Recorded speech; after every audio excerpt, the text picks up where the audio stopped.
हमारी संस्कृति, हमारे संस्कार सदा रहें हमारे साथ। सब्सक्राइब करें तिलक।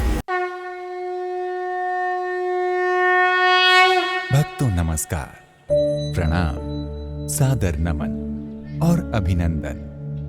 भक्तों, अनगिनत मान्यताओं और असंख्य परंपराओं वाला वीर भूमि, मरुभूमि, राजपुताना के नाम से विख्यात राजस्थान हमारे देश का मुकुटमणि है, जहां कई ऐसे मंदिर हैं जिनका इतिहास ही नहीं, वर्तमान भी चमत्कारों से भरपूर है। हम अपने कार्यक्रम दर्शन के माध्यम से आपको राजस्थान के उन्हीं प्रसिद्ध चमत्कारिक मंदिरों की यात्रा करवाने जा रहे हैं। इन्हीं मंदिरों में शामिल है झुंझुनू का रानी सती माता मंदिर। भक्तों, झुंझुनू शहर के मध्य में स्थित रानी सती का 400 साल पुराना मंदिर जिले का सबसे बड़ा धार्मिक एवं पर्यटन स्थल है।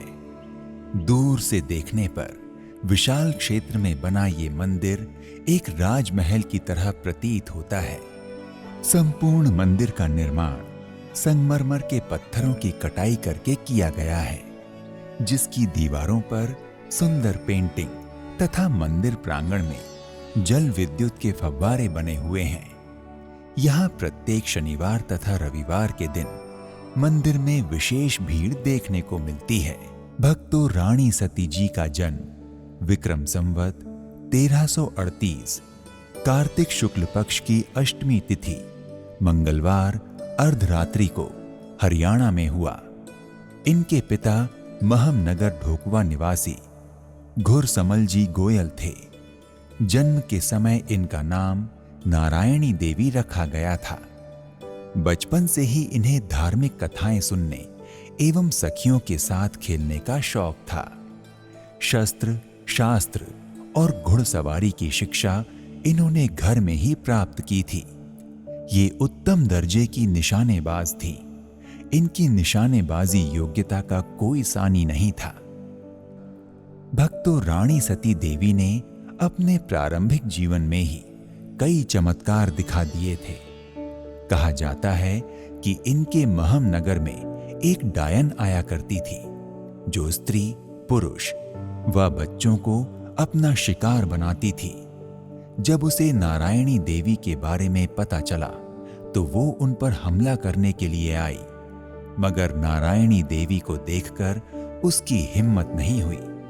जाते जाते वो नारायणी देवी की एक सखी को अपने साथ ले जाने लगी। तब नारायणी देवी ने डायन की तरफ देखा तो वो अंधी हो गई और बेहोश होकर जमीन पर गिर पड़ी। वो देवी को पहचान चुकी थी, अतः उसने नारायणी की सहेली को छोड़ दिया और हाथ जोड़कर नारायणी से अपनी आंखों में रोशनी की भीख मांगते हुए भविष्य में बच्चों का भक्षण न करने का वचन दिया। इस पर नारायणी बाई ने उसे क्षमा कर दिया और उसकी आंखों में रोशनी वापस आ गई। भक्तों, रानी सती अर्थात नारायणी देवी का विवाह विक्रम संवत 1351 मार्गशीर्ष शुक्ल पक्ष अष्टमी मंगलवार को महमनगर में तंधन दास जी के साथ हुआ था।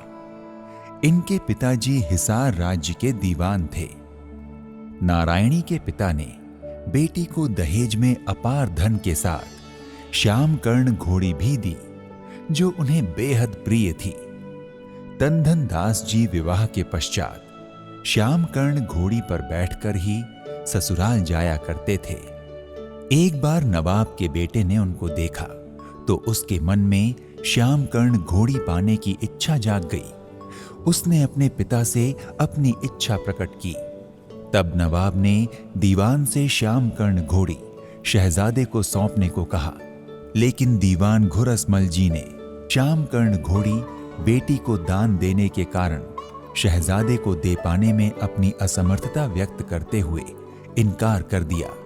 भक्तों, दीवान घुरसमल जी द्वारा नवाब के बेटे को श्याम कर्ण घोड़ी देने से इनकार करने के बाद नवाब के बेटे ने घोड़ी छीन लेने की योजना बनाई। इसलिए घोड़ी लाने के लिए आधी रात को तनधन दास जी की हवेली पर गया, मगर तनधन जी के साथ हुए संघर्ष में शहजादा मारा गया।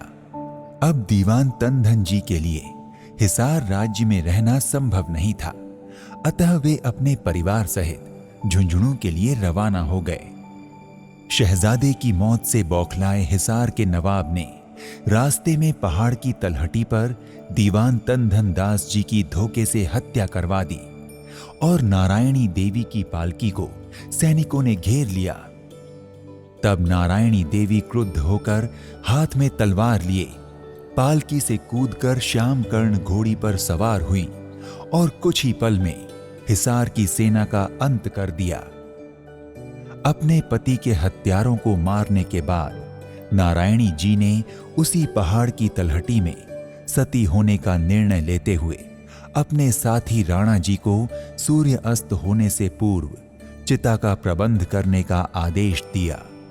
लेकिन राणा जी नारायणी जी से झुंझुनू चलने का आग्रह करने लगे, मगर राणा जी के आग्रह को नकार कर नारायणी देवी अपने पति के शव के साथ चिता पर बैठ गईं। उसी क्षण चिता तीव्र ज्वाला के साथ जल उठी।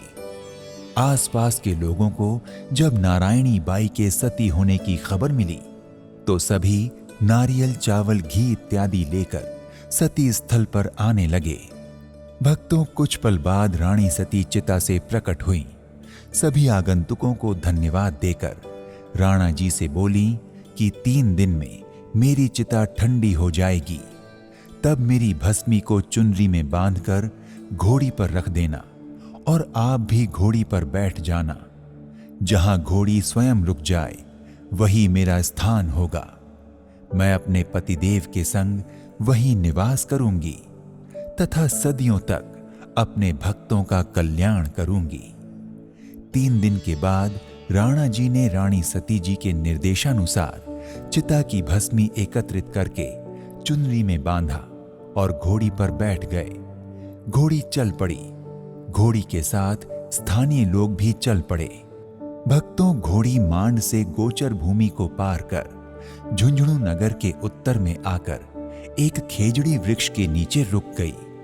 समूचे नगर निवासी खेजड़ी वृक्ष के पास पहुंचे और उसी के नीचे भस्मी को स्थापित कर पूजा अर्चना की और वहां एक चबूतरा बनवा दिया। भक्तों, जब चबूतरे के पास कुछ स्थानीय लोगों ने नारायणी बाई के सती होने पर आशंका जताई तो महज कुछ ही पलों में चबूतरा अग्निकुंड की भांति धधकने लगा। ये चमत्कार देखकर सभी ग्रामवासी देवी सती माता का जय जयकार करने लगे। चबूतरे पर प्रज्वलित हुई अग्नि 13 दिन 13 रात धधकती रही। अंत में आशंका जताने वाले सभी लोगों ने रानी सती से क्षमा प्रार्थना की। तभी आकाशवाणी हुई कि चबूतरे पर जल चढ़ाओ।